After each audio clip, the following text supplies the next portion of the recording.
Hey guys, I know that so far I've been talking to you about toxins a lot, and that's something that you'll hear me say on repeat all the time. So today I wanted to talk to you about something that really was eye opening to me when I was on my infertility journey. And I know that a lot of what I've shared has dealt with when I was diagnosed with my autoimmune conditions, but I'll be honest with you and say that my infertility journey and my autoimmune conditions kind of went hand in hand.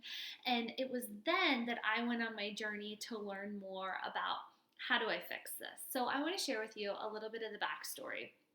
When my husband and we had my son, and he was 2, and at the time we were ready to start trying to have another baby, but I just couldn't get pregnant. And so we had a really easy time having a pregnancy with my son, so it seemed weird that it wasn't working. And so we reached out to some of the doctors, and we were working through infertility testing to figure out what was going on. My husband did testing, I did testing. It's a pain in the butt. It's a lot of waiting. It's a lot of we don't have the answer for you right now. It's not a great place to be. It's kind of like limbo. But anyways, during that time, one of the things that they tested right away was my thyroid, and that was how I found out that I had a thyroid condition. It took a while until I learned that it was actually an autoimmune condition.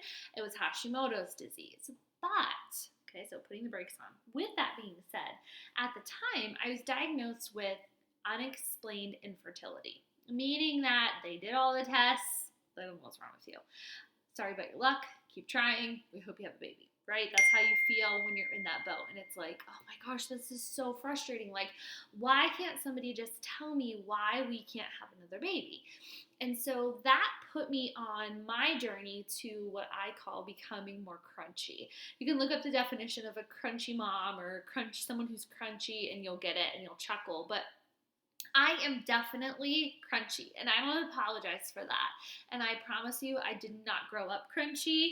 I did not know these things growing up. This is not how my family is. I know some of you are lucky that you just grew up with parents who kind of had a different approach, and they did all these things that I'm just now learning as an adult. I wasn't fortunate enough to grow up that way.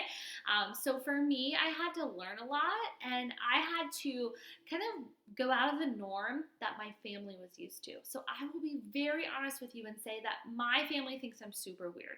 Honestly, like point blank, my mom and dad just sometimes look at me when I say all these crazy things about organic and toxins and only glass and yada yada yada. They just kind of roll their eyes at me, and I think they think I'm totally crazy. But here's the deal. You may feel the same way. You may be like, she's nuts. But until you sit down and you try to walk through a medical condition, I don't think you get it. When you do and you start to dig a little deeper and you're like, what is it in my life that is causing me to have these troubles? What is it? What's causing my infertility? What's causing my endocrine disruption? Like, what is causing, what caused the cancer or what caused the things? And in that journey puts you on a different direction. And I will tell you that direction is different, and not everybody is this way. And I sometimes don't even explain myself. There are times when I go into details and I'm like, oh, did you know that plastic container actually has endocrine disruptors if you microwave it? Like, you shouldn't microwave your food in that. And then there's some times where I'm just like, you know what, you do you. I'll do me. I'm not here to judge you. I just have to worry about my body and my family, and that's it. And so sometimes I get on my teacher's stool, like I said, and I teach it. And sometimes I just let it go. So you're going to have to make that decision. You're going to have to decide, is this something that matters to me? I'm teaching you a lot of things in this autoimmune course. And for some of you, you're going to take some of this stuff and you're going to implement it. And some of you are going to be like, yeah, that's not really for me. So just know that if you use all plastic containers, that's your jam. I'm not judging you, okay? But today, I'm going to teach you about what I use, and I'm going to give you the why behind it. Because you can't just do something because I told you to. It has to be because it opened your eyes, and then you went and did your own research. That's the only reason I'm passionate about this stuff, is because somebody planted a seed for me and opened my eyes to, you know what, maybe I should reassess, or maybe I should change our habits. And then I learned more on my own, and then I got passionate about it, and I made the changes. So with that being said, let's talk about plastic. So for some of you, you may be drinking out of plastic water bottles, or you may be storing your food in plastic storage containers and microwaving it. You may be using plastic straws or plastic wrap to cover your food, or plastic bags for your sandwich. There is a lot of plastic in our world. And I didn't realize how disruptive it was, again, until I started to do my homework. And I started to learn that, wow, there is a lot of research out there showing that the plastic is super toxic for our body. There's chemicals in it that can cause cancer, that can cause endocrine disruption, that can cause infertility, PCOS, testosterone issues, estrogen issues, you name it. And it's kind of like, oh gosh, maybe I should change. And so, for me, one of the first things that I did was an easy change is I stopped drinking out of plastic water bottles. Plastic water bottles, when you think about it, that plastic is usually really cheap plastic. It tends to contain BPA, which can get into your water, and then again, it's stuck in your body. It's a toxin, and it can cause some really nasty health issues. So for me, that was like the first thing I did was I stopped using plastic water bottles, and I bought myself a reusable water bottle. I went with glass. I sometimes use stainless steel also. My kiddos have stainless steel water bottles. Now, there's some mixed reviews. Some people will say that stainless steel contains nickel, and that can cause a toxin in your body also. But regardless, my stainless steel bottle or my glass bottle, in my opinion, is going to be better than a plastic water bottle. So I don't use plastic water bottles. I don't buy them. The only way that you can get water in my house is if you get it out of the tap over there, if you get it out of the fridge right there, or we have over here on this counter, we have a Berkey water filter. I'll talk more about that on another video. But anyways, I ditched the plastic. So if I'm out and about, I have I have glass water bottles that I take with me, or stainless. When I'm at home, I'm always drinking out of glass cups. You don't see me drinking out of plastic cups. It's glass. This has a long lifetime, right? It's recyclable if it needs to be, and cost-wise, I like to drink out of mason jars. They're super cheap. We have glass cups, but for some reason, I just like a mason jar. I like the size of it too, because then I can get all my water in with just a couple of these mason jars. So if you're not currently drinking out of a glass water bottle, that would probably be step one. You're looking at a very small investment. Another thing that I swapped out, so in our home, our straws are glass. These are so fun. The kids love them. Now, I'll be honest with you and say that it makes me nervous. I don't let my 3-year-old have these just yet unless she's taken a sip out of my drink, but I do let my 8-year-old use them. You can get them on Amazon. They're super cheap. When you get them, you usually get a package of them, a couple, like 6 to 8, and they always come with one of these straws so that you can clean them properly. Now, I will say these are tricky if you drink smoothies out of them, because then they, like this one, even though it's clean, I can still see that it's up at the tip. It's a little bit dirty. So they are hard to clean when it comes to smoothies. I would drink like water in this instead of those, because again, a pain in the butt to clean. But anyways, an easy swap. Price-wise, you're looking at maybe like about $10 on Amazon. These last for a really long time unless you break them. All right, so let's switch gears here. So let's talk about food storage. This was kind of the next thing that I did, and I kind of went on a rampage with this one, and it was something that my mom and my mother-in-law did not understand, and they were very much like, "Girl, you're crazy." I went into my food storage drawer, and I threw away anything that was plastic. I just was like on a rampage. And I've done this a couple times, and I'll tell you why. Okay, so the first time I did it, it was all glass. It's beautiful, lots of it. But then with time, people would like bring things to me, or my mom would bring over a meal and she'd give me all these plastic containers, and then I started to have them again in my house. And just like last year around this time, I was like, whoa, this is all gotta go. Why is it back in my house? And so I had to kind of reevaluate and get rid again and just see like, where do we need updates? But I have a lot of glass storage that I use for food storage, because when you're microwaving, I don't know if you use a microwave, but most people do. When you microwave the food, the container gets hot. And if you're microwaving cheap plastic, whatever that food is sitting in is now seeping into your food and those toxins are seeping into your body.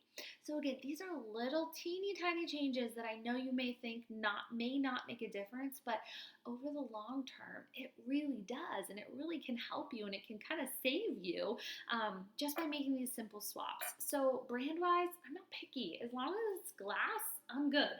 I use the Pyrex brand a lot. That's what a lot of mine are.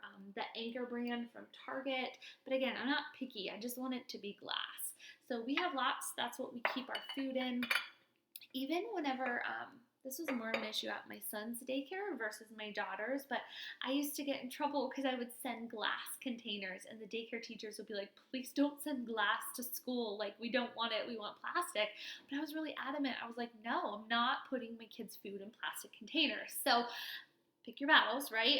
And regardless, we are a glass family for food storage, and I'm not budging on that one. I don't want plastic in my home. I know there's all these really cool meal prep containers that are plastic and they have all these compartments. I don't want them. I know what they can do, so I don't want them in my home. So I'm really I'm firm on that one.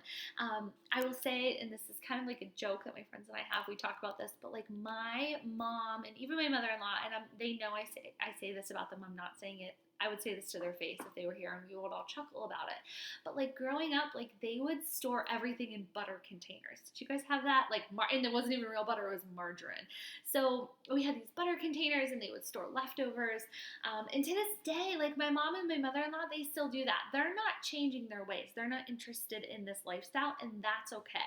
So you have to be okay with that. When you make these decisions and these changes, you have to be cool that not everybody's going to get it, and not everybody wants to get it. And so I don't try to persuade them. I let them keep their stuff in their containers and just leave it be.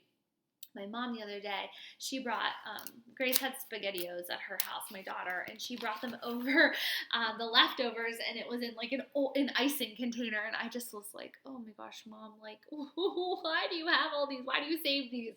I know she thinks she's like saving the planet and recycling by using it, but at the end of the day, I don't want my food in those things. So moving on off my little soapbox for a second. So I have these glass containers. I also have a lot of silicone containers. They're medical grade silicone.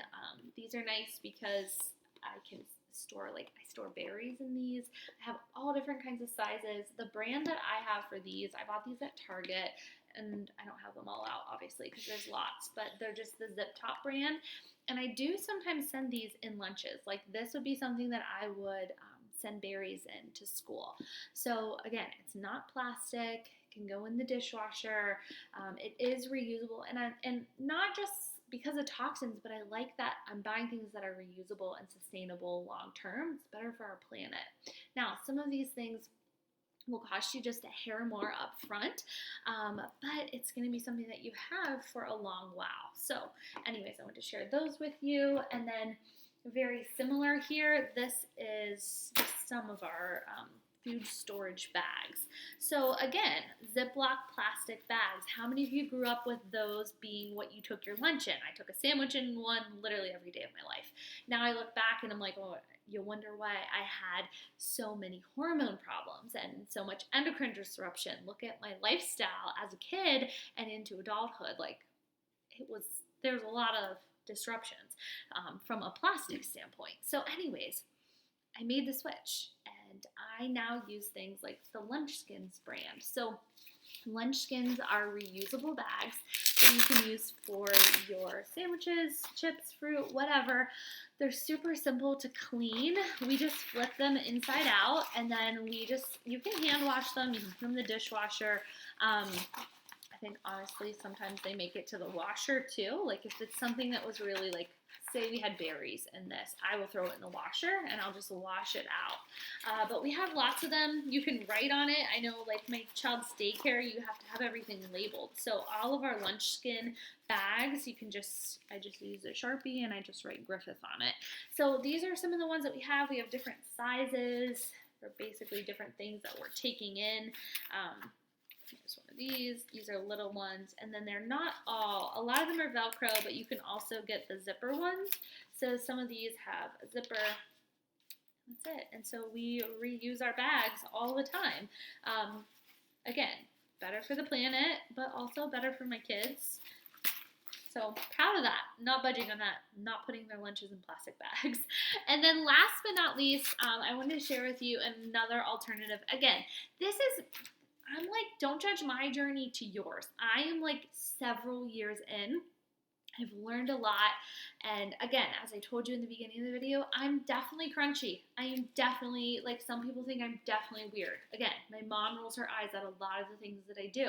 She thinks it's odd. So when I was doing my research, I was learning, like, oh gosh, maybe I shouldn't be using plastic wrap on our foods, especially if that plastic wrap is something that I'm putting in the microwave and microwaving up and it's touching my food, and now those plastics, toxins are seeping into our food.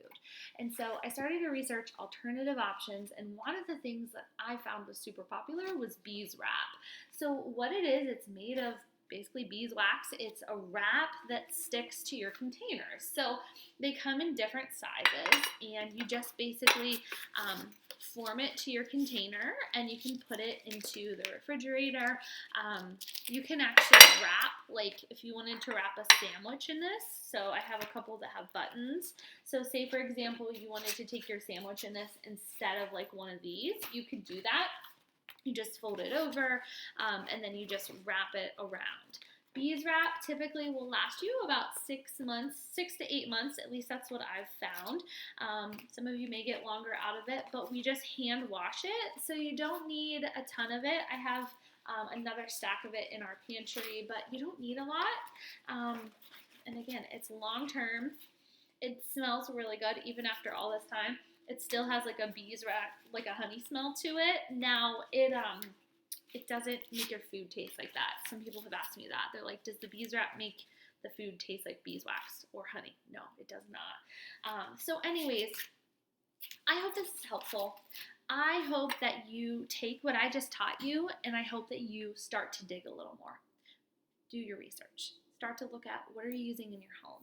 Don't phase all of this out today. Don't go home and throw away all your containers and all your plastic, because it's going to cost you a lot of money. I'm going to be honest with you. It's expensive if you try to do this all at once. But what if when you finished your roll of plastic wrap, you bought a package of beeswax?